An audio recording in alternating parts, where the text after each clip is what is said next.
So today we were going to take a look at the Batman vs Superman Dawn of Justice Henry Cavill Superman, a figure I was very excited for. Unfortunately, before I even got him out of the package, I noticed that this was a little loose, so I opened him up and there we go. So I'm going to do this review, but it is going to be a little bit different to normal. A cool looking figure. I was hoping it would be as awesome as the armored Batman. I think it still can be. I just need to spend a bit of time trying to get his torso to attach to his body. Not something I would say, well, not something I thought I would ever say about a Superman figure, but there we go. So yeah, we'll take a look at this figure once I get it all sorted.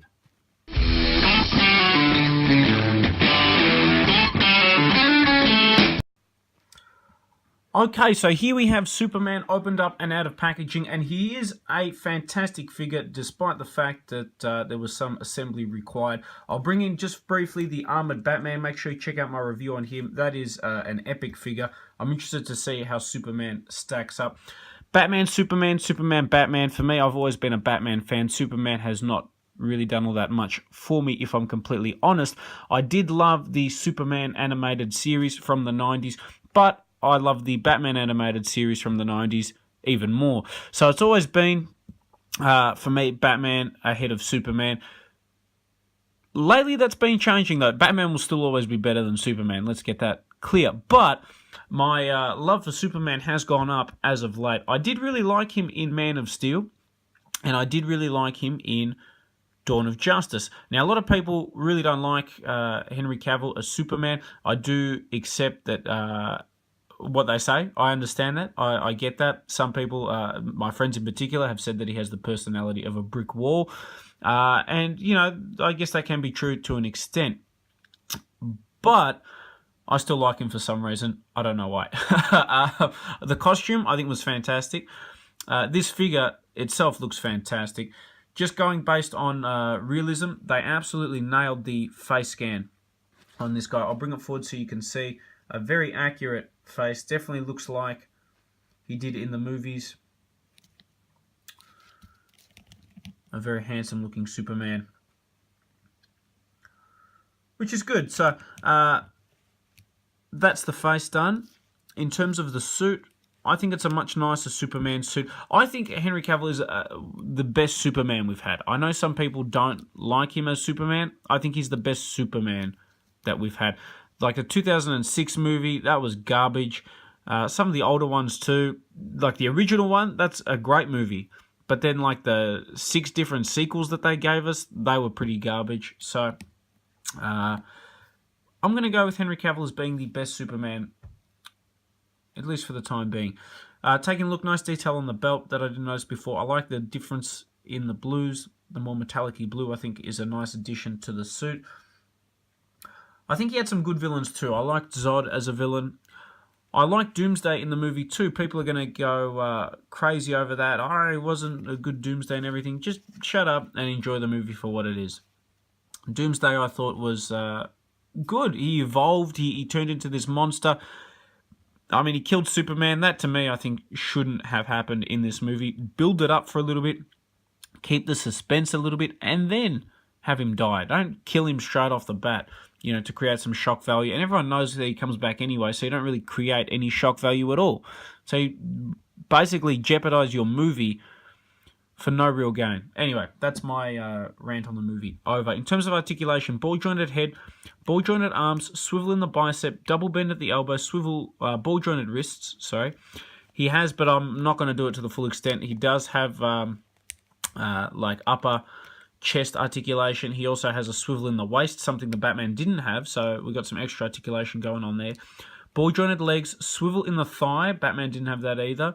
Double bend in the knee, and then ball-jointed ankle. So a ton of articulation, more so than Batman, which is pretty cool for a Superman figure. I think this is one of the most articulated DC collectibles have ever given us. So that is outstanding. The cape as well is a soft goods cloth cape, so it feels really nice. Definitely does not look cheap. Neither of these figures feel cheap, and that's probably because they're not cheap. They are some of the most expensive DC Collectibles figures you can buy, but they are well worth it. Now, in terms of accessories, he comes with this head that features no eyes and looks very disturbing and creepy. But that's because his accessories are, and this is really cool, he comes with laser vision. You might have to bear with me a little bit here because it is really finicky to try and actually get the lasers into his head without wrecking them. It's a cool accessory. These are really soft, and for the accessory to work, I feel that they needed to be a decent bit harder, because otherwise I'm worried I'm going to snap.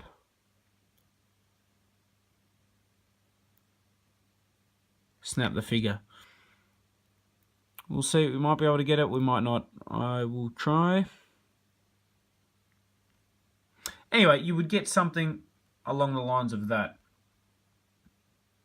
which is fantastic as an action feature. Again, I think they needed to make this plastic a little bit harder, just so that when you push it into the eye socket, you don't break it. You can see when I go to push it in there, it does move around and flex quite a bit. So, I don't want to wreck it.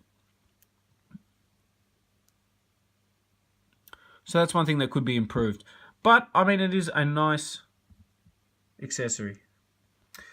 Now, in terms of other accessories, they gave us this stand, which initially I thought was really good because you can have Superman flying and get him in some really cool poses. There are a few problems with the stand, though, and I want to show them to you because they're small things that, once fixed, would add a lot of value to the figure. So if you have him, let's try that again. If you have him upright, you can see it's not too bad. But if you want to move your figure and have Superman actually doing something, you have to bend it. Now, the problem is the weight of the figure is too great a strain for, and in particular, so you can see, it's this little peg here. So there you go, which means you can't really actually pose him doing anything other than sleeping on the job. So that kind of ruins the accessory a little bit and defeats the purpose, I guess, of giving it to us in the first place. How can I make this work? I mean, there he's just standing normally. He's not really flying or anything. So that, honestly, is a bit of a shame. Now, you probably can do something to tighten that joint. If you know what it is that you have to do, please let me know, because I would like this figure to work. Other than that, though, visually and detail-wise, if you're just going to display it there, it is very nice. Just for comparison, I've got Superman here with some of the other DC Direct and Collectibles figures. You can see, scaling with the Doomed Superman, he's a little bit shorter, but he fits in perfectly with some of the other figures that we've gotten. If I bring in the excellent Armored Batman figure, you can see he towers over Superman, which I guess he did in the movie. A great fight, and that was definitely one of the highlights, seeing these two Titans go at it. Both fantastic figures. If you're a DC fan, then no ifs or buts, these two are must-haves. Overall, two outstanding figures. The detail and quality on the DC Collectibles figures has improved substantially, especially recently, which is something that I'm really excited about. Once again, highly recommend these figures. Stay tuned.